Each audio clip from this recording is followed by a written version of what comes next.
Colossians 3, verse 1. If then you were raised with Christ, seek those things which are above, where Christ is sitting at the right hand of God. Set your mind on things above, not on the things on the earth. Here's the most important part. For you died, and your life is hidden with Christ in God.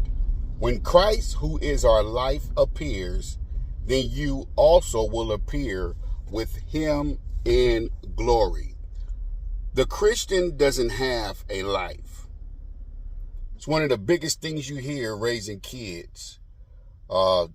This is my life. Can I just live my life, mom, dad? The Christian, on the other hand, does not have a life. Christ is our life. Legally, for us to be saved, this is now legal terms. In legal terminology, in order for you and us to be saved, we have to denounce the life,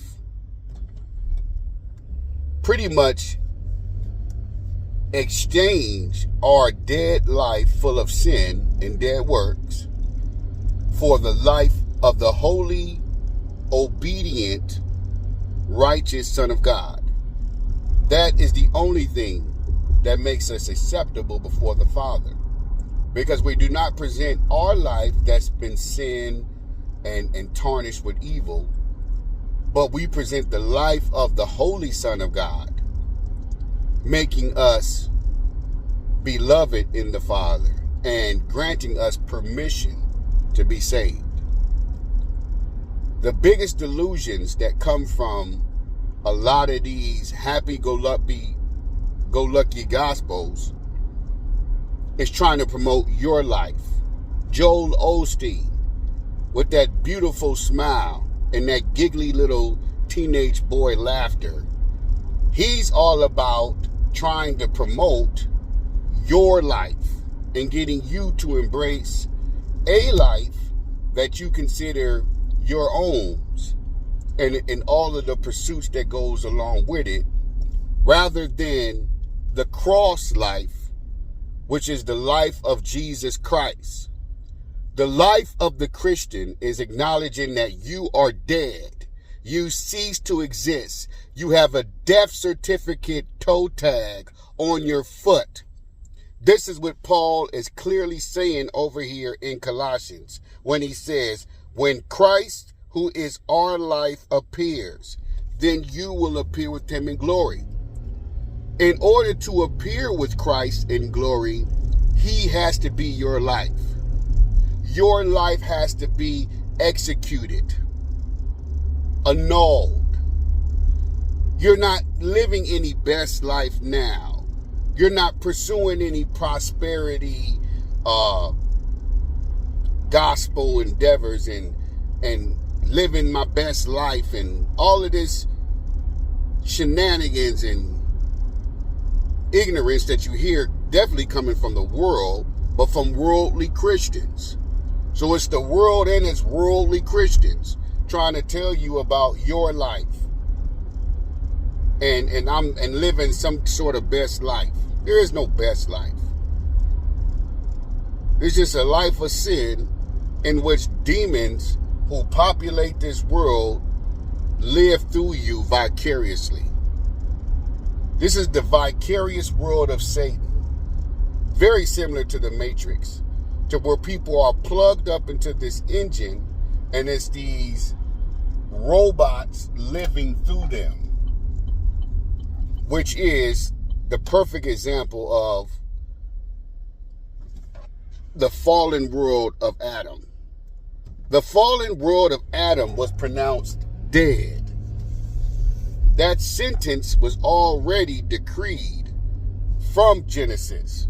So if the sentence was decreed in Genesis, every life that came afterwards and all of humanity's existence that has continued on has been the life of death, has been the dead life.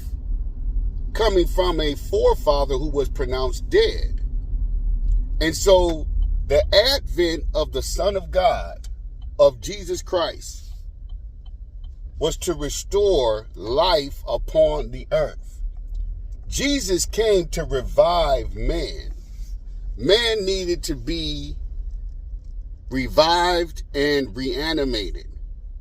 And so as we stand before a heavenly court, we do not, or rather, we are not, as the Christian, we're not standing before the courts of heaven trying to submit a life and give a testimony of the dead life we did with our dead works, even our so-called righteous acts, in which all of the foreign religions and false religions try to get people to join and attest, thinking that you can give alms, you can do good works, you can live a life of poverty if you are with the Buddhist tradition and some of the Hindu traditions, or you can somehow have your good deeds weighed in a balance if you coming from Muslims and that sort of scenario, or even Jehovah's Witnesses, when you come from Christian cults like the J-Dubs, thinking that God's going to look at your good deeds and you knocking on people's doors 8 in the morning, waking them up, like that's going to have any kind of bearing on the Lord's decision. The only thing that's going to qualify you is a pure life of holiness. Holiness is forever the standard of God. It's never changed.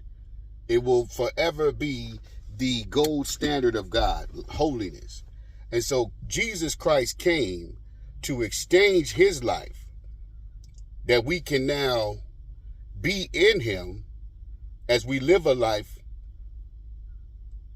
that he has now entered into us via the communion, Holy Communion, Christ in us, and he lives through us, meaning we're dead and he's living through us.